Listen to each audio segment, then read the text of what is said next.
Pak, boleh minta tanggapan nggak Pak? Kemarin kasusnya Pak bilang Ya semuanya yang bermunculan terima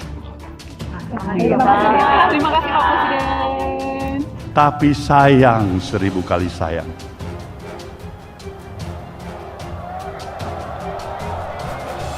Sayang, 1000 kali sayang.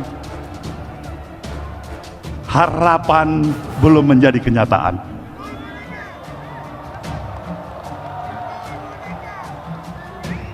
Apa yang harus berani kita nyatakan menjelang 78 tahun kemerdekaan bangsa yang kita miliki.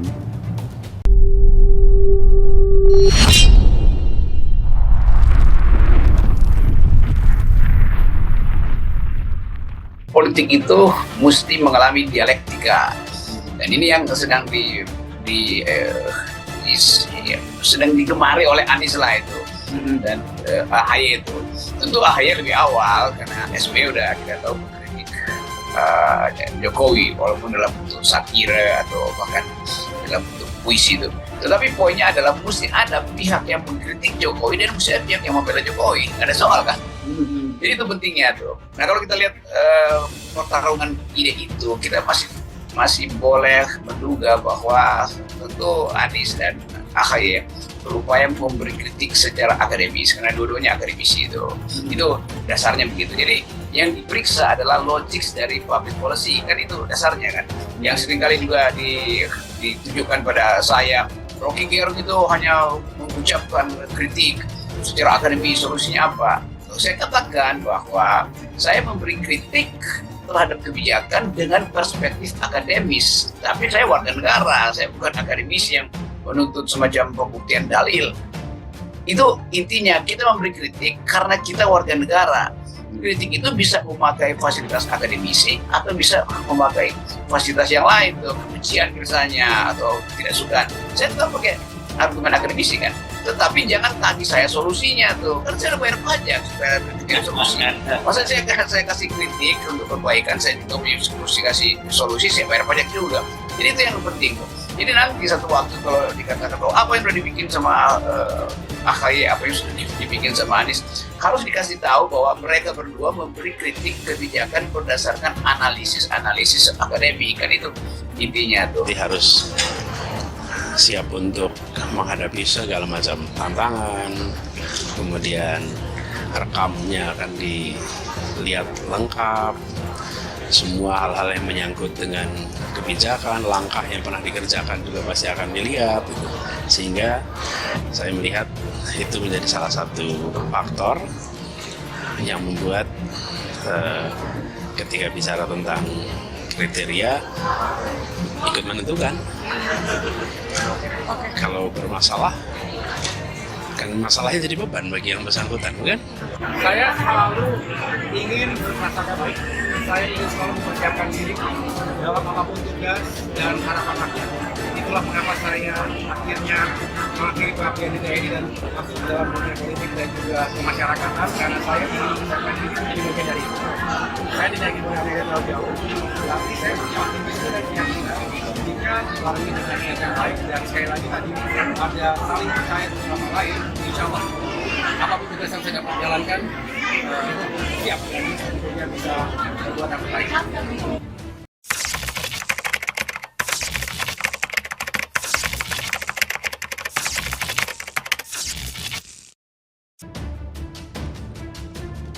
Tak masalah pertemuan Paloh Jokowi, Demokrat sebut komitmen kuat koalisi perubahan.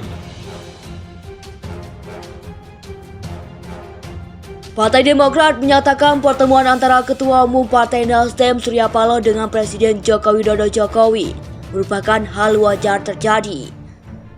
Oleh karenanya, Kepala Badan Komunikasi Strategis Bakomstra Partai Demokrat Herzaki Mahendra Putra menyatakan partainya tidak masalah dengan adanya pertemuan itu. Terlebih, kata Herzaki, pertemuan itu juga tidak mempengaruhi kesatuan partainya bersama Nasdem dan PKS dalam mengusung koalisi perubahan. Yang pasti koalisi perubahan sampai saat ini tetap solid, tetap kuat, kata Herzaki. Saat dimintai tanggapannya Rabu 19 Juli 2023. Tanya itu, Herzaki juga menyinggung soal komitmen Partai Demokrat bersama Koalisi Perubahan.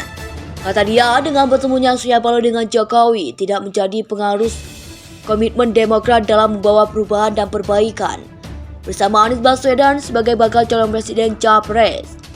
Sementara ini ada dari kami Demokrat, kami tetap komitmen mengusung memperjuangkan perubahan dan perbaikan untuk Indonesia yang lebih baik bersama Mas Anies Baswedan di Koalisi Perubahan, tukas dia. Sebelumnya, Partai Demokrat menanggapi terkait bertemunya Ketua Umum Partai Nasdem Surya Paloh dengan Presiden RI Joko Widodo Jokowi di Istana Negara, Senin 17 Juli 2023 sore. Politik memang sulit untuk mengatakan ada kebetulan ya. Meskipun tentu buktinya sulit untuk dibuktikan, tetapi terlalu mahal ya ada kebetulan dalam politik. Karena politik itu selalu ada unsur rekayasanya, ada unsur skenarionya. Tapi lagi-lagi kalau kita pakai perspektif kebenaran empirik versus kebenaran logis, secara logis mungkin saja ada faktor yang kebetulan sama antara proses nominasi Anies Baswedan oleh Partai Demokrat Mas AHY dengan masuknya peninjauan kembali ya oleh Demokrat versi Muldoko. Tetapi secara empirik memang harus ada bukti keras untuk menunjukkan ada permainan dalam rangka membatalkan nominasi Anies, kemudian Partai Demokrat Bung Herzaki ini itu dicopet atau dibegal. Tapi lepas daripada itu, saya kira kita mengikuti normatif demokrasi saja. Dalam demokrasi, setiap partai itu punya hak. Kita belum tahu. Jadi saya mengatakan bahwa situasi ini masih sangat dinamis. Segala kemungkinan masih terjadi. Yang pasti Koalisi Perubahan sampai saat ini tetap solid, tetap kuat, kata Herzaki saat dimintai tanggapannya Rabu 19 Juli 2023. Tanya itu, Herzaki juga menyinggung soal komitmen Partai Demokrat bersama Koalisi Perubahan. Kata dia, dengan bertemunya Surya Paloh dengan Jokowi tidak menjadi pengaruh komitmen Demokrat dalam membawa perubahan dan perbaikan bersama Anies Baswedan sebagai bakal calon presiden Capres. Sementara ini ada dari kami Demokrat, kami tetap komitmen mengusung memperjuangkan perubahan dan perbaikan untuk Indonesia yang lebih baik bersama Mas Anies Baswedan di Koalisi Perubahan, tukas dia. Sebelumnya, Partai Demokrat menanggapi terkait bertemunya Ketua Umum Partai Nasdem Surya Paloh dengan Presiden RI Joko Widodo Jokowi di Istana Negara, Senin 17 Juli 2023 sore.